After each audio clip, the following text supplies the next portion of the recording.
ఇది కేవలం సమాచారంగా మాత్రమే భావించండి. వైద్య నిపుణులను సంప్రదించండి. మేడం ఇది ఎక్కువ మహిళల్లోనే చూస్తారా? ఎట్లా ఉంటుంది? కొన్ని ఆర్టికల్స్‌లో చూస్తే మహిళలే దీనికి ఎక్కువ విక్టిమ్స్ అవుతున్నారు అన్నట్టు. ఆటో ఇమ్యూన్ డిసీజెస్ పర్సే చూసుకుంటే యాహ్! ఫీమేల్ హార్మోన్స్ యాక్షన్ వలన, ఫీమేల్ బాడీలో వచ్చే రకరకాల మార్పుల వలన కూడా ఈ ఆటో ఇమ్యూన్ డిసీజెస్ అనేది వాళ్ళలో ఎక్కువగా చూస్తూ ఉంటాం. అలా అని మగవాళ్ళలో అసలు రాదా అని అంటే అది తప్పు. సో మగవాళ్ళలో సపోజ్ ఫర్ ఎగ్జాంపుల్ 1:10 రేషియోలో చూసామనుకోండి, ఆడవాళ్ళల్లో 2:10 రేషియోలో అనుకోవచ్చు.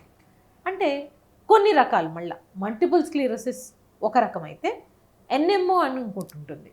సో అదైతే ఆల్మోస్ట్ మనకి విమెన్లో చాలా ఎక్కువ చూస్తాం.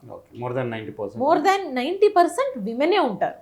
ఓన్లీ ఒక 10% ఆఫ్ ఎన్ఎంఓ డిసీజ్లో మెన్ అనేది కనిపిస్తూ ఉంటారు. సో మల్టిపుల్ స్క్లీరోసిస్ అనేది మెన్లో కూడా రావచ్చు, విమెన్లో కూడా రావచ్చు. అండ్ ఏజ్ గ్రూప్ కూడా చూసుకుంటే యంగెస్ట్ పేషెంట్ నేను చూసింది మల్టిపుల్ స్క్లెరోసిస్ 4 year పిల్లాడు.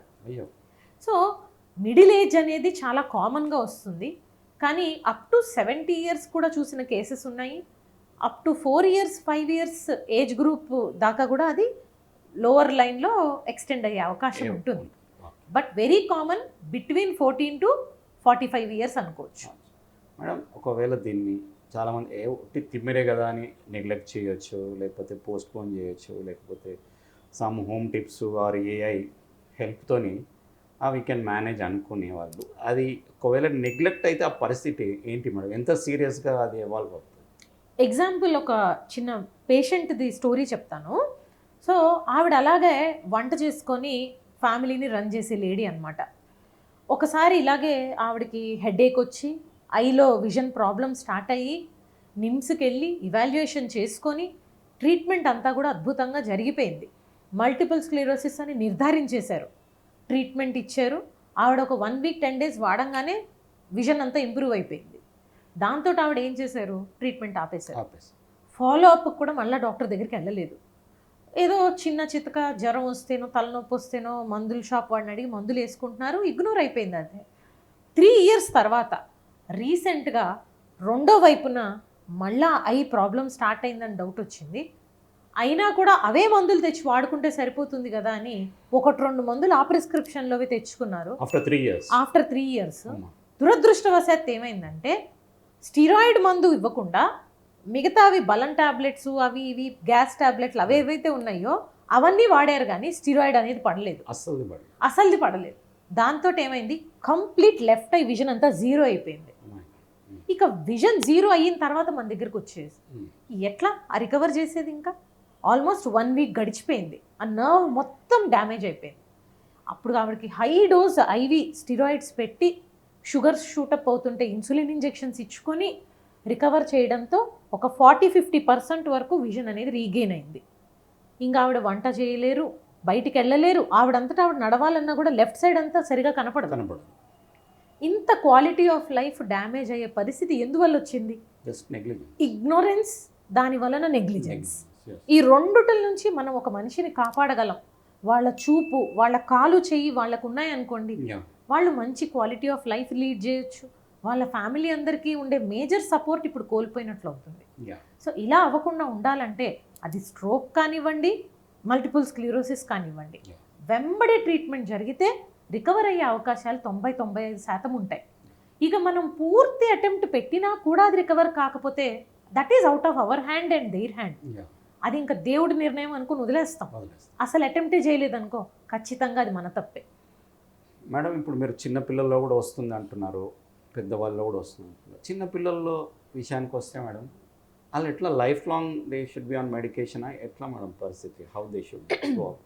సో ఈ మల్టిపుల్ స్క్లెరోసిస్ ఎలా అంటేనండి, ఆ యాంటీబాడీస్ అనేది యంగ్ ఏజ్లో ఇమ్యూన్ సిస్టమ్ చాలా యాక్టివ్గా ఉన్నప్పుడు ఇది కూడా ఓవర్ యాక్టివ్ ఉంటుంది. సో ఒక ఏజ్ అయిన తర్వాతన ఎప్పుడైతే వాళ్ళు ఈ డిసీజ్ని అధిగమిస్తారు అని అనుకుంటామో, ఒక 3 ఏళ్ల నుంచి 5 ఏళ్ల దాకా అసలు రిలాప్స్ అనేది రాలేదు, అప్పుడు మెడిసిన్స్ని తగ్గించేస్తాం. ఈ స్టిరాయిడ్స్ ఎక్కువ రోజులు వాడకూడదు కాబట్టి అందులో కూడా అందరూ వచ్చి మమ్మల్ని మరి స్టిరాయిడ్స్ వాడకూడదు అంటారు, మీరేమో మాకు స్టిరాయిడ్స్ పెట్టారు అని అడుగుతారు. ఎనబోలిక్ స్టిరాయిడ్స్ వేరు, ఈ మెడికల్గా మనం వాడే స్టీరాయిడ్స్ వేరు, అక్కడ వాడే డోసెస్ వేరు, ఇక్కడ వాడుతున్న డోసెస్ చాలా టైట్రేటెడ్గా ఇవ్వవలసిన థెరాప్యూటిక్ డోసెస్లోనే నిర్ధారిత సమయంలో మాత్రమే మనం ఇవ్వడం అనేది జరుగుతుంది. అందులోనూ డాక్టర్ పర్యవేక్షణలో జరుగుతుంది. కాబట్టి సైడ్ ఎఫెక్ట్స్ లేకుండా మినిమం ఎంత వీలైతే అంత తక్కువలో ఇస్తాం ట్రీట్మెంట్.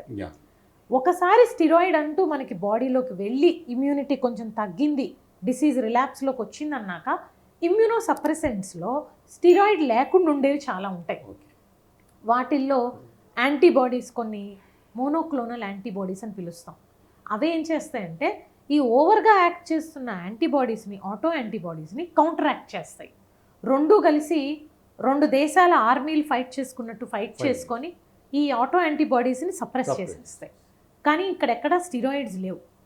అండ్ అవి కొంత మన న్యాచురల్ ఇమ్యూనిటీని కూడా తగ్గిస్తాయి. సో ఈ ఇమ్యూనో సప్రెసెంట్స్ వాడుతున్న పిల్లలు లేదా యుక్త వయసులో ఉన్న ఆడవాళ్ళు రేపొద్దున ప్రెగ్నెన్సీ ప్లాన్ చేయాలన్నా వాళ్ళ గ్రోత్ మీద, బేబీ మీద ఎఫెక్ట్ పడకుండా ఉండడానికి చాలా రకాల లేటెస్ట్ ఇంజెక్షన్స్ వస్తున్నాయి. సో కొన్ని రకాల ఓరల్ ట్యాబ్లెట్స్ ఉన్నాయి, కొన్నిటిల్లో సైడ్ ఎఫెక్ట్స్ వలన అవి విత్డ్రా చేసి మళ్ళీ ఇంజెక్షన్ ఫామ్ పెట్టాల్సి వస్తుంది.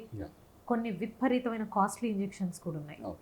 నేను రీసెర్చ్ చేస్తూ ఉన్నప్పుడు ఒక ఇంజెక్షన్ కాస్ట్ విని భయపడిపోయినప్పుడు, కానీ ఇండియాలో అందరు రెడీగా ఉన్నారు ఇప్పుడు. ఓకే, ఒక ఇంజెక్షనే కదా తీసేసుకుంటాం, 6 లక్షలు. బట్ మళ్ళీ 6 మంత్స్కో 1 ఇయర్కో ఇంకొకసారి వేయాల్సి వస్తుంది. అలా వేసుకుంటే కనుక ఈ డిసీజ్ మళ్ళీ ఫ్యూచర్లో తిరిగి రాదు అంటే కనుక వేసుకోవడానికి అందరు రెడీగా ఉన్నారు. కానీ అంత కాస్ట్లీ ఇంజెక్షన్సే కాకుండా మనకి ఓరల్గా కూడా తగిన మోతాదులో డిసీజ్ని తగ్గించగలిగేవి అవైలబిలిటీలో ఉన్నాయి.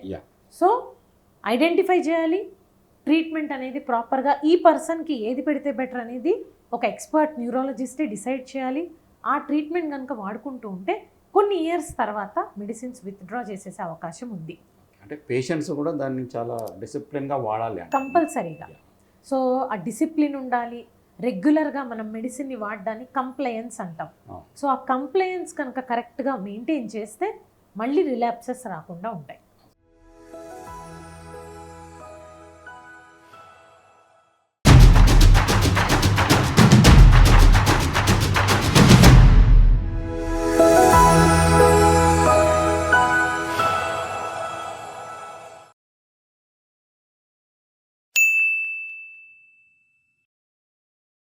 సాక్షి టీవీ ప్రసారాలను నిలిపివేయడం చట్టరీత్యా నేరం. సాక్షి టీవీ ప్రసారాల కోసం మీ స్థానిక కేబుల్ ఆపరేటర్ను వెంటనే సంప్రదించండి. DTHలో, ఇంటర్నెట్లో కూడా సాక్షి టీవీ ప్రసారాలను వీక్షించవచ్చు.